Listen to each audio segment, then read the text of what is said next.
I'm alive, Dave. Oh, hi, Houston. We have a podcast.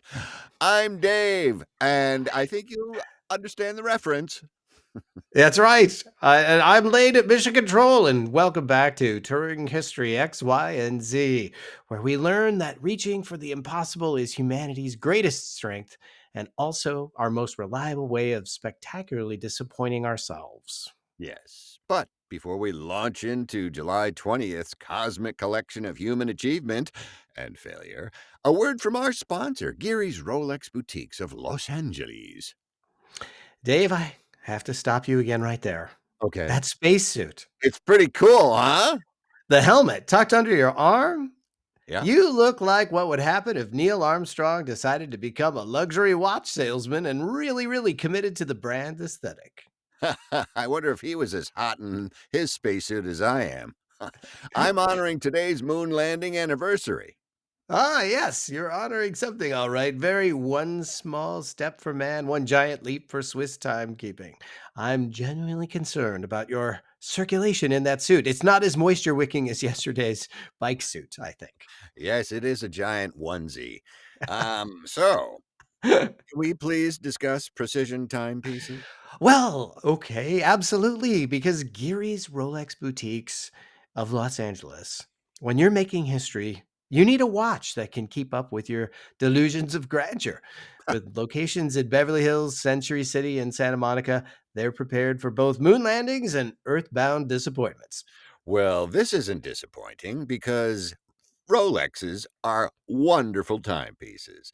So visit Rolex Boutique Rodeo Drive.com and discover timepieces that are more reliable than most governments and considerably less prone to catastrophic explosion. We got a big day lined up today, Dave. It's July 20th, and what really gets me about this date is how perfectly it demonstrates humanity's ability to achieve the impossible while simultaneously failing at the incredibly basic. And it looks like our friend Says So over here is just bursting at the seams. We do have someone calling in with some very relevant memories to Ooh, share let's hear it. tied to July 20th. So, Says So, what do you have to say on behalf of our listener? Hi, this is Sarah from Milwaukee. My favorite historical moment is tied to Apollo 11 and July 20th, 1969. And it brings back this really vivid memory every year that I'd like to share. I was 7 years old, and my family was at my grandparents' house for Sunday dinner. My grandpa had this old black and white Zenith TV in the living room, and he made everyone gather around because he said we were going to watch history happen. I remember being annoyed because I wanted to go play outside with my cousins. But then Neil Armstrong stepped onto the moon, and my grandpa started crying. I'd never seen him cry before. This man who fought in World War II, who never showed emotion. He just kept saying, "Those boys did it. Those boys actually did it." I didn't understand the magnitude of it then, but seeing my grandfather cry made me realize this was something really important. Every July 20th, I think about that moment and how it felt to witness wonder through his eyes. Thanks for the show. It always makes me remember why history matters. Wow. Thanks, Sarah. That was a wonderful historical reference, personal and timely. Just like those Yeah. Rolex watches at Geary's. But let's way to talk. take way to take real human emotion and monetize it, Dave. Got a plug, got a plug. All right, so let's get to birthdays. And, well, a big Brazilian supermodel, Gisele Bundchen, at Bunchen 45, proving that some people can defy gravity even without rocket fuel. Whoa.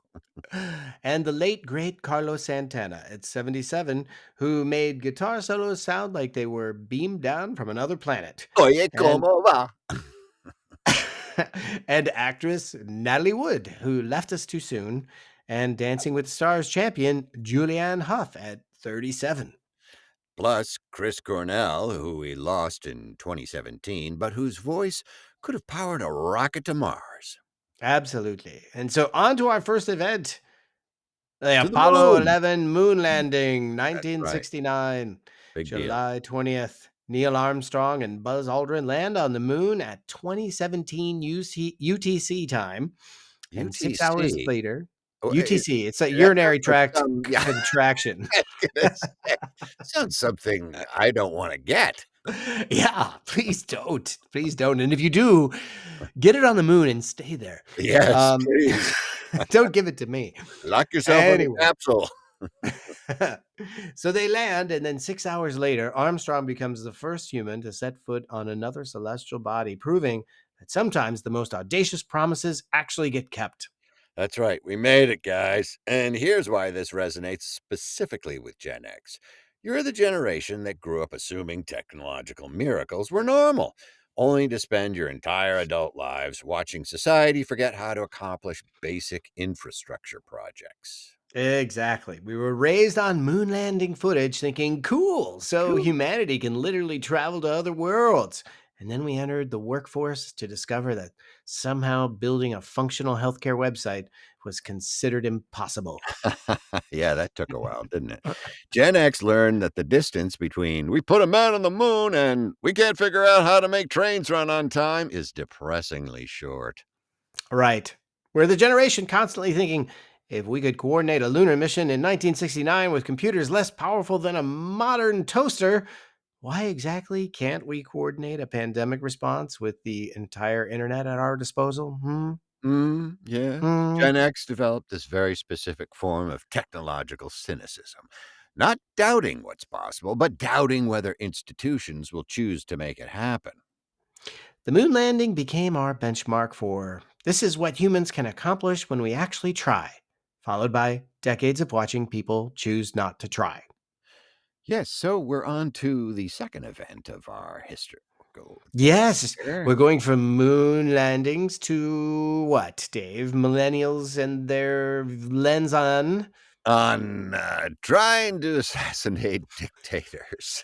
Oh, Oh, yes. oh my goodness. Specifically, a guy with a little mustache. July 20th, 1944, Colonel Klaus von Stauffenberg, What a German name. Could there yeah, be anything more German than that? Colonel I mean, Klaus von Stauffenberg? yes, monocle not included, places a bomb in Hitler's briefing room at the Wursler. In the most significant attempt by German military officers to get rid of the little bastard and overthrow the Nazi regime. Well, I can see your your wheels turning, Dave. I'm furious. This is about millennials and institutional resistance, isn't it? Yes, millennials are the first generation to grow up learning about historical resistance movements while simultaneously watching modern institutions fail to resist obviously dangerous authoritarian trends. Yes, that's devastating. So Stauffenberg represents everything millennials learned about how you're supposed to stand up to tyranny? It's von Stauffenberg Lane. Oh, sorry. Millennials studied this plot in school thinking, when the time comes, brave people inside institutions will do the right thing, we hope. And then they lived through decades of watching institutional leaders choose careerism over courage. You know that book, Profiles in Courage? Mm-hmm. It's about Mm-hmm. people who went against the grain. Maybe I some don't will think show there are up. many of those left. You never know, Dave. You push them hard enough, they come out of the woodwork, right? They Maybe fold like paper. it's like millennials inherited the moral clarity of knowing what resistance looks like, but then had to watch it not happen when they needed it most. Right. The July plot taught millennials that resistance requires people willing to sacrifice everything for principle. And then they entered a world where most leaders wouldn't sacrifice a dinner reservation for principle.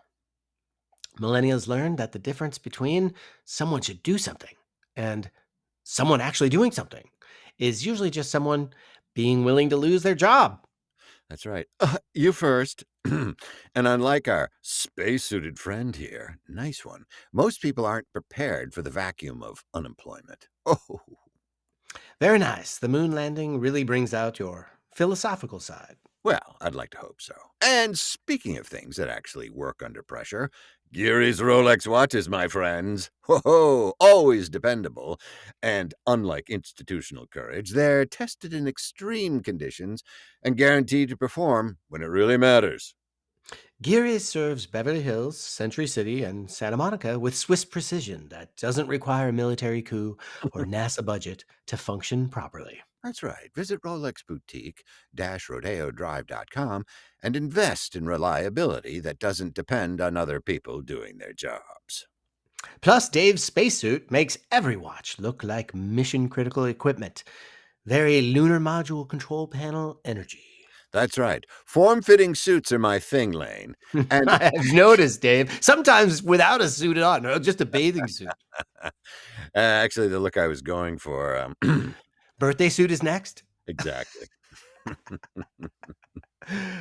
What right. happened on July 20th, 2021? Oh, well, yes, a giant phallic event. Jeff Oh, Bezos. yes, Jeff Bezos' rocket.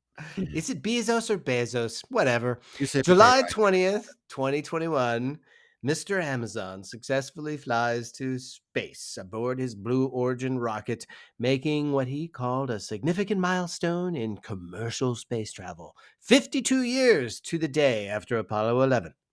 That's right. And because he was a Prime member, he didn't have to pay for shipping. And Gen Z processes this completely differently than previous generations. Oh, you think so, huh, Dave? Well, tell me why. Oh, yes. Gen Z looks at Bezos going to space and thinks, congratulations, you used the wealth extracted from exploiting workers to buy a really expensive rocket ship carnival ride while the planet burns. Thanks, Jeff. Yeah, that's remarkably direct. And I can't argue with that. So, where older generations might see space exploration, Gen Z sees wealth inequality with a rocket attached. That's right. It goes up, it comes down, it goes nowhere. Gen Z inherited a world where billionaires can fund private space programs, but somehow we can't fund public education. And they're not impressed by the engineering, they're appalled by the priorities. Yep. It's like Gen Z learned the Apollo 11 lesson about what's possible when society commits resources, and they're asking, so why are we committing resources to billionaire joyrides instead of climate solutions? Yeehaw! Let's light this candle and go! Gen Z doesn't see Bezos' flight as inspiring. They see it as evidence that we have the technology to solve massive problems, but we're using it to satisfy rich people's ego trips instead. Those are big trips. Yeah. Big trip. They're the, the generation that looks at commercial space travel and thinks, cool. Yeah. Now do commercial healthcare for everyone who can't afford insulin, please. I want a tax break instead. Gen Z weaponized their knowledge of what's technologically possible to demand explanations for what's politically chosen, and they're remarkably unimpressed by expensive distractions. Except if it's a Rolex from Geary's, yeah! So July 20th shows us three different relationships with human potential. Gen X learned that incredible achievements don't guarantee continued competence. Millennials discovered that knowing what resistance looks like doesn't mean it'll happen. And Gen Z refuses to be distracted by expensive spectacles when basic problems remained unsolved, like the pothole in front of my house. From technological cynicism to institutional disappointment to resource allocation outrage, each generation developed better tools for recognizing when society is choosing badly. Except I'll tell you, I do like pulling into a parking spot where the meter's broken. Yeah. But anyway, thanks to Geary's Rolex Boutiques for sponsoring a show about time with products that maintain their value better than most institutions maintain their integrity. Pow! Visit Rolex Boutique rodeodrive.com for Swiss reliability.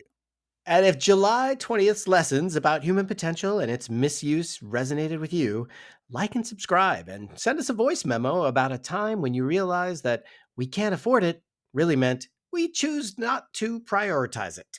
Yeah, and that tin can sitting next to Lane says so, our animatronic answering machine. We'll process your story, hopefully, and unlike most leaders, it'll actually respond when called upon. Isn't that right, Says So? That's right. Thank you. Dave, you look amazing in that outfit. That's You're my looking more like me every day. okay. Shut him up. Until next time, this has been Touring History X, Y, and Z. Reaching for the stars in your own private rocket is humanity's greatest achievement. Oh, that's not right. And avoiding basic responsibility is our most consistent follow up. That spacesuit is really working for you, Dave. Very disappointed astronaut energy. Wait till you see what I get on tomorrow. Ha! You see, Woo! we may have several problems. Oh, see you tomorrow, everybody.